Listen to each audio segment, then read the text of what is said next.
ताज़ा घडामोडी पाहण्यासाठी आमच्या चॅनलला सबस्क्राईब करा, लाईक करा, शेअर करा आणि बेल आयकॉनला प्रेस करा.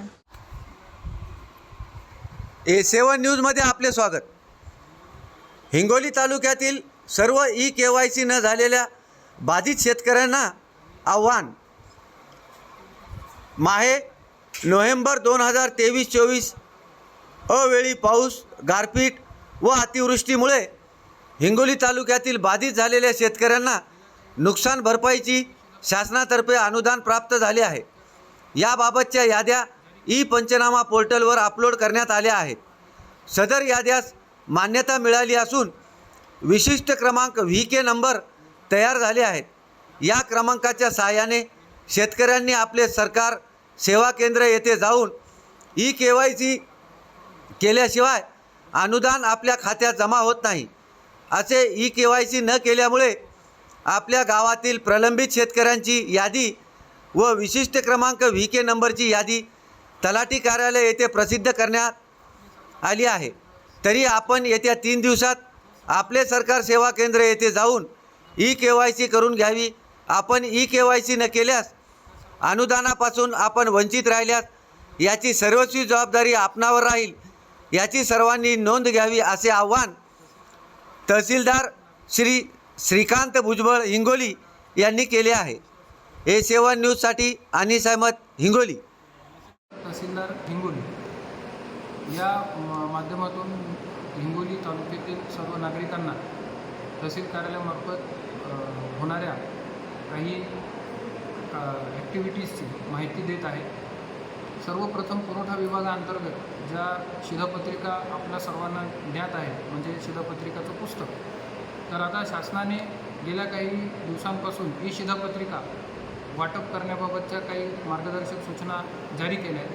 तर या माध्यमातून मी सर्व नागरिकांना सांगू इच्छितो की यानंतर तहसील कार्यालयात दुय्यम असेल, नवीन असेल, योजना बदल असेल, याबाबत शिधापत्रिकाच देण्यात येणार आहे. त्यामुळे कुणीही जे परंपरागत शिधापत्रिकेचं पुस्तक आहे त्याबाबत आग्रह करू नये.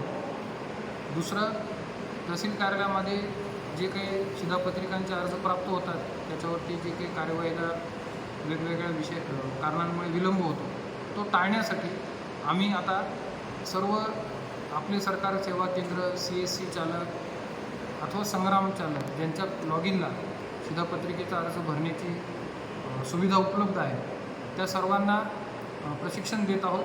आणि लवकरच हिंगोली तालुक्यातील सर्व शिधापत्रिकांचे अर्ज हे त्यांच्यामार्फत ऑनलाईन स्वरूपात तहसील कार्यालयात प्राप्त होतील, जेणेकरून नागरिकांना वेळेच्या आत त्यांचे कार्डाचा जे काही विषय असेल त्याचा निपटारा होईल. यानंतर जे नैसर्गिक आपत्ती अनुदान वाटप हा एक विषय आहे.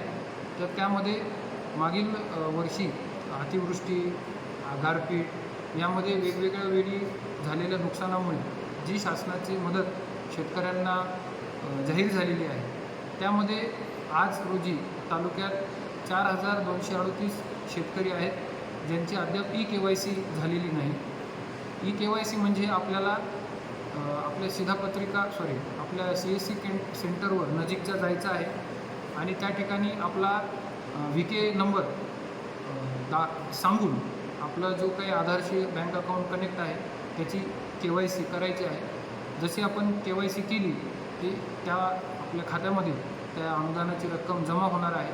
ही अजूनही शासन स्तरावर पडून आहे. तर माझं सर्व नागरिकांना आव्हान आहे की आपण नजीकच्या आपले सरकार सेवा केंद्र CSC सेंटरमध्ये जाऊन आपल्या खात्याला आपल्या आधार नंबरची KYC करून घ्यावी. यासाठी आम्ही हिंगोली जिल्हा प्रशासनाच्या वेबसाईटवर अशा शेतकऱ्यांची यादी प्रसिद्ध करत आहोत. तसेच तलाठी, कोतवाल यांच्यामार्फत गावात संबंधित शेतकऱ्यांना वैयक्तिकरित्यासुद्धा या बाबतचं पत्र आज तहसील कार्यालयातून जारी होत आहे. तर माझे सर्व नागरिकांना आव्हान आहे की पुरवठा असेल, नैसर्गिक आपत्ती असेल, या विषयांमध्ये तहसील कार्यालयामार्फत ज्या कार्यवाही करण्यात येत आहे त्यामध्ये आपणही आपला सहभाग नोंदवावा. तसेच पीक पाहणी सध्या त्याला मुदतवाढ मिळालेली आहे तीही करून घ्यावी, जेणेकरून खातेदारांचे जे काही प्रलंबित विषय आहेत ते लवकरात लवकर मार्गी लागतील. धन्यवाद.